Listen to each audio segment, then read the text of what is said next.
72 students and is not within this range, how did it become targeted for closure or repurposing in all four of these options?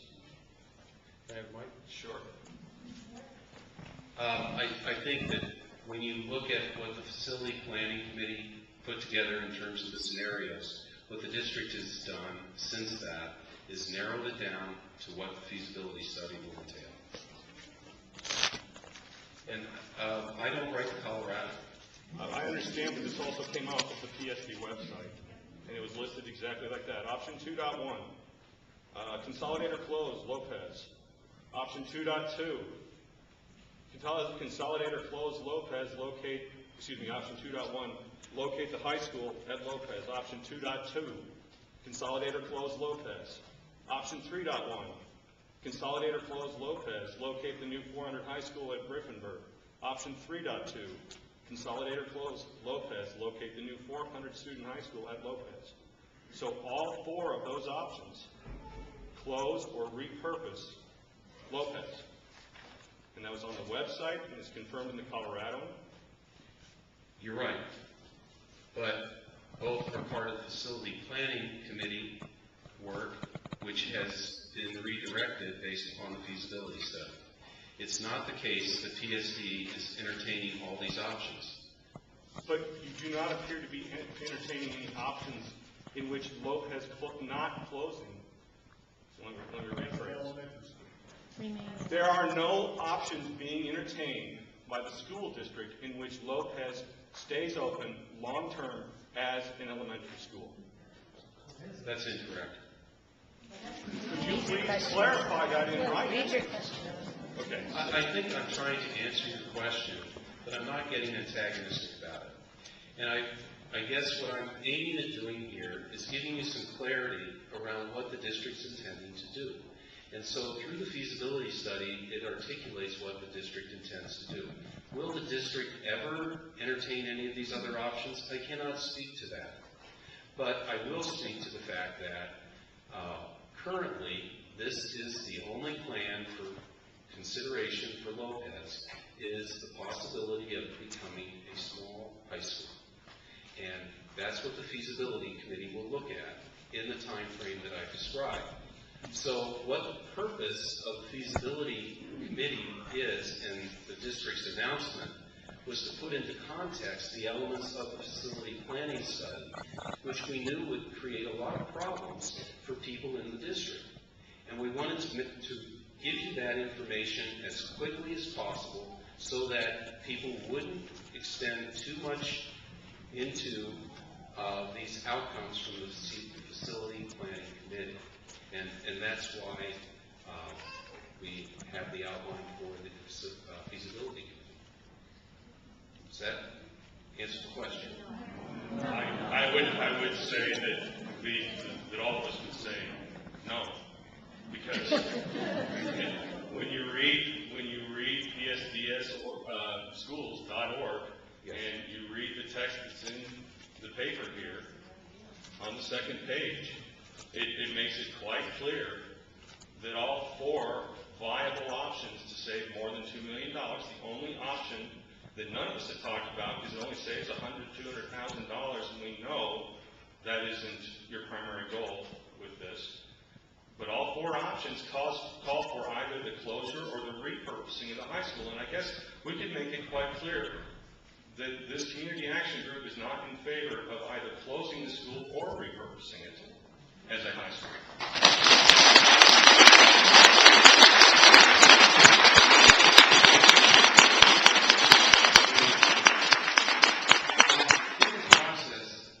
I don't expect any school at this point to believe that they would want to be repurposed.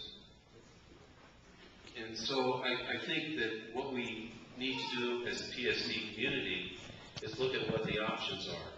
And I think what I'm communicating is that the results of the facility planning committee are not the operable plan for PSD. And that's what, I'm continuing to try to answer here.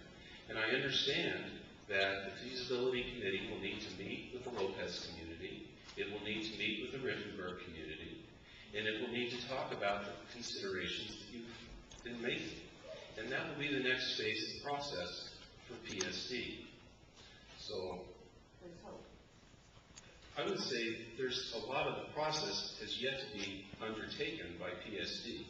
And so it's important that you interact with the feasibility committee with the very concerns that you have now, and that you continue to work with them around these particular issues. It may not be the case that there will be a small high school here, and there's been no decision made to close Lopez. So I think in terms of trying to put us into the framework of where will we be finding efficiencies, we'll be finding efficiencies for quite a bit of money, I'm afraid, this year.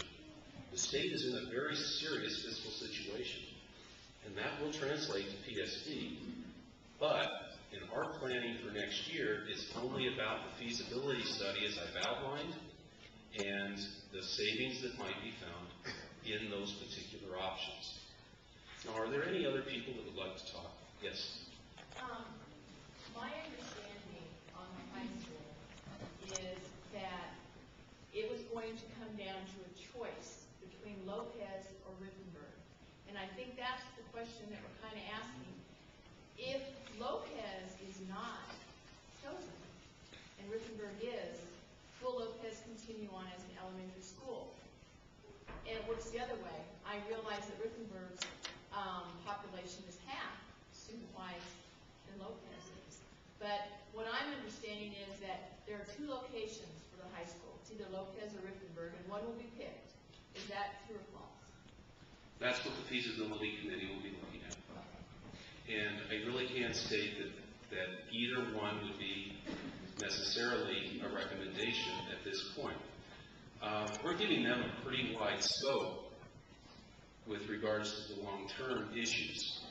And I think that's where some of the differentiation is that I'm hoping I'm communicating to you today is around. They'll have some very important short-term charges to try to help us with in our planning for next year. And the long-term feasibility part of this study will be taking place later and can't impact us for next year at all. And it would only be a long-range kind of projection. Yes, sir? So I think then what we're thinking as well is the feasibility committee, are they only looking at these four options? Because if they're only looking at these four options and making recommendations to you on these four options, all four of these options call for Lopez to close or be repurposed. So are they looking at other options? Because what we can see, they're looking at four specific options. Are you telling us that there's other options they're looking at other than those four that they'll make recommendations to you? What I will say is the options that they're looking at aren't in the Colorado. So Or on the website. they are on the website. And I think Ellen has a handout that was sent to parents that has a two-page document that lists what it is that the feasibility study will be doing. And I've tried to state that again for you. So the feasibility study is going to be about looking at placement of the lab. Riftenberg is identified as a site for that. Placement of early childhood, and then some other considerations. But it funnels all the decisions from the planning committee into a feasibility study.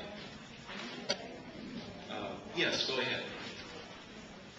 You say that there's a need for a small high school because Rocky and Cooter are overcrowded and you have boundary issues.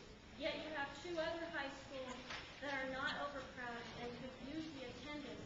So why spend the money redoing this entire school or another school for a small high school when you could bus those kids to the other two schools that are half empty?